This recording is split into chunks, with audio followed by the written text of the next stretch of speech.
या बातमीचे प्रस्तुतकर्ता आहे आंबे क्लिनिकल लॅबोरेटरी।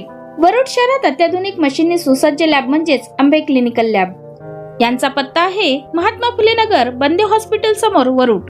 आपण आलो आहोत मौजा तिवसा इथे।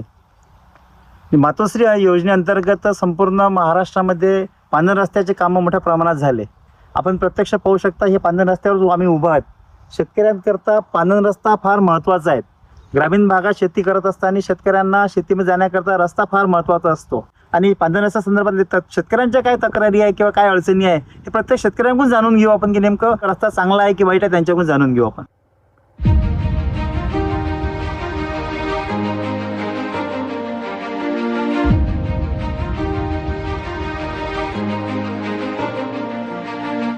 पांढर रस्ते पहिले आम्हाला जाता बी येत नव्हते, आधी एवढी अडचण होती। एक खाताच्या बरोबर निघू नाही शकत होतो। आज पूर्ण पांढर रस्ते व्यवस्थित झाले आमच्या एरियाचे। एक बी पांढर रस्ता खराब आहे नाही। कोणता एरिया आहे आपला? कोणता पिपरसेंडा। पहिले फसे सायकल घेऊन नाही जात आहे, खाली माणसातही नाही जात आहे। आता सायकल घेऊनही जाता येते, मोटरसायकल घेऊनही जाता येते, ओझही नेता येते। आपल्यासोबत काही शेतकरी आहे। सर, आप जब आपके पास ट्रैक्टर है, जब आप ट्रैक्टर से काश्तकार के खेतों में जाते थे कुछ सामान लाने के लिए, तो आपको क्या तकलीफ होती थी? काश्तकार के खेत में जाते थे तो कहीं भी हमारी गाड़ी फंस जाती थी। आज ऐसी चल रही है कि कहीं भी जाते, कहीं से भी निकाल के लाते, कोई माल लाने में दिक्कत नहीं। कभी हम संतरे भी तोड़ने जाते थे, 200 कैरेट अगर भर लिया तो हमारी गाड़ी कहीं ना कहीं फंसती थी और पलट भी जाती थी। आज वो कंडीशन नहीं है। आज ट्रैक्टर जाता, पिकअप जाता, आयसर जाती, हर गाड़ी जाती बगीचे। रास्ते क्लियर बने हैं, क्लियर गाड़ी चलती है। आता गाडी जाऊ शकते, संतरी निघू शकते, कुठं गाडी फसत नाही। अतिक्रमण बी हटला। आता अतिक्रमण बी हटलं नाही तर किती कुठं ट्रॅक्टर माल संत्र्याचे फसून जाय, दुसरा ट्रॅक्टर आम्हाला बोलावा लागेल हा माल काढायसाठी। एककडे गाडी होऊन जाय, फसून जाय तर मग दुसरी गाडी बोलावं लागेल। आपण जो उभा आहे त्या पांढर रस्ता आहेत, आपण पाहू शकता हा शेतकऱ्यांसाठी रस्ता फार महत्त्वाचा आहे। याच रस्त्यावर शेतकरी होणार, त्यांची प्रतिक्रिया जाणून घेऊ आपण। नेमकं काका थांबा, आपण कुठून आलेत? इधर रवाड़ा तरफ से। तो आप ये रास्ते से आए, पांढर रास्ता है, तो कैसा रास्ते के बारे में क्या बोल सकते हैं? रास्ता ठीक लग रहा है। पहले कैसा? पहले सब रब्बू चकाड़ा था सारा। हाँ, रब्बू चकाड़ा था, चलने का दिल नहीं हो रहा था, साइकिल नहीं चल रहा था। अभी अच्छी चल रहा है। आपण पाहू शकता शेतकरी आहेत, ते आज रस्त्याने, याच पांढर रस्त्याने आले, रोजच येणं जाणं करत असतात। पहिले याच रस्त्याने त्यांना चालता येत नव्हतं, फसत होते असं ते सांगत आहेत, परंतु आज ते सायकल घेऊन आले। तर मी मन्नू सुरेशराव उईके, ग्रामपंचायत सदस्य तिवसाघाट। आमच्या तिवसाघाट हद्दीतील जे पांढर रस्ते झालेले आहेत त्यामध्ये अगोदर अतिक्रमण झालेले होते।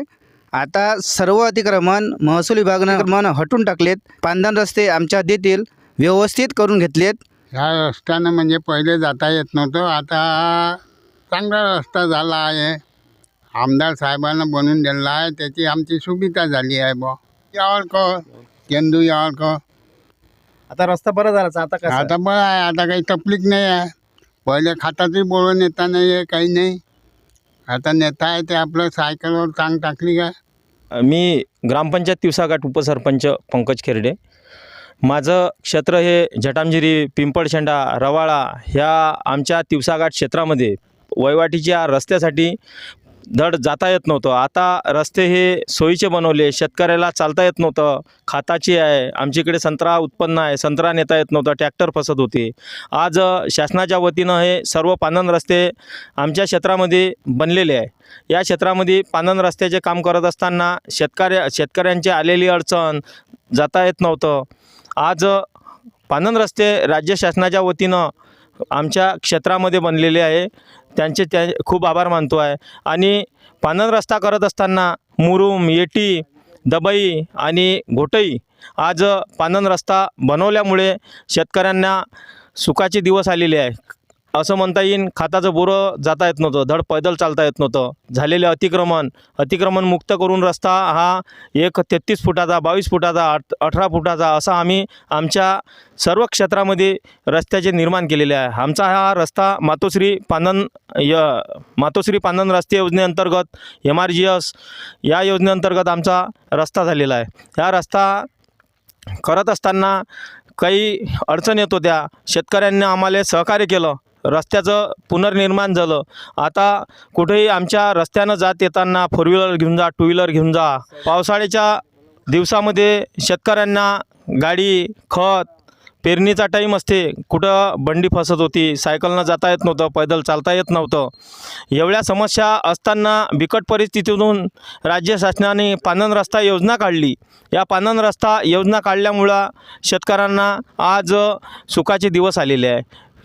सुखाचे दिवस असं म्हणता येईल. पांदन रस्त्यामुळं पहिले जाता येत नव्हतं, आज जाता येते. मातोश्री पांदन रस्ता योजनेअंतर्गत हा रस्ता निर्माण केलेला आहे. कोणी हा रस्त्यावर जाता येताना आज 4 व्हीलर घेऊन जाऊ शकते, ट्रॅक्टर फसत नाही, माल काढायला शेतकऱ्याला सोयीचे झालेले आहे. खत जात नव्हतं, पैदल चालता येत नव्हतं. आज रस्ता हा आम्हाला राज्य शासनाने करून दिला. या राज्य शासनाचे मी माझ्या ग्रामपंचायतीच्या वतीने मी उपसरपंच म्हणून माझ्या शेतकऱ्यांसाठी हा रस्ता झालेला आहे. हा रस्ता एकदम सोयीचा झालेला आहे. रस्ता करत असताना माती काम झालं, दोन्ही साईडनं व्यवस्थित नालीचे कामं झालेले आहे. नाल्या पाहू शकता तुम्ही, नाल्या कोण्या याच्या आहे, हे नालीचे कामं झालेले आहे. त्यानंतर बाजूच्या साईडनं नाली झालेली आहे. आता MRGS अंतर्गत वृक्ष लागवडीचे आमच्या इथं काम चालू आहे. त्यानंतर या रस्ता करत असताना मातीचे काम पूर्ण झाले. मातीचे काम केल्यानंतर मुरुम टाकण्यात आला. मुरुमनंतर दबाईनंतर एटीनंतर मुरुमनंतर अजून घोटईनंतर पुन्हा दबाई झालेली आहे. हा रस्ता करत असताना एकदम आम्हाला आमच्या क्षेत्रामध्ये पांदन रस्ता बनवत असताना शेतकऱ्यांनी सहकार्य केलं. आज शेतकऱ्याच्यासाठी हे जे पांदन रस्ता शासनाने तयार करून देण्यासाठी आम्हाला मदत केली, आमच्या शेतकऱ्यासाठी जे सहकार्याची भूमिका केली, आज शेतकऱ्यासाठी सोयीचं झालेलं आहे. मी खरोखरच महाराष्ट्र शासनाचे मी आभार मानतो. परत महसूल मंत्री यांचे पण आभार मानतो. पुन्हा मुख्यमंत्री फडणवीस साहेब यांचे पण आभार मानतो. आमच्या मोर्शी विधानसभा मतदारसंघाचे माननीय आमदार चंदूजी आवलकर यांचे पण आभार मानतो आहे.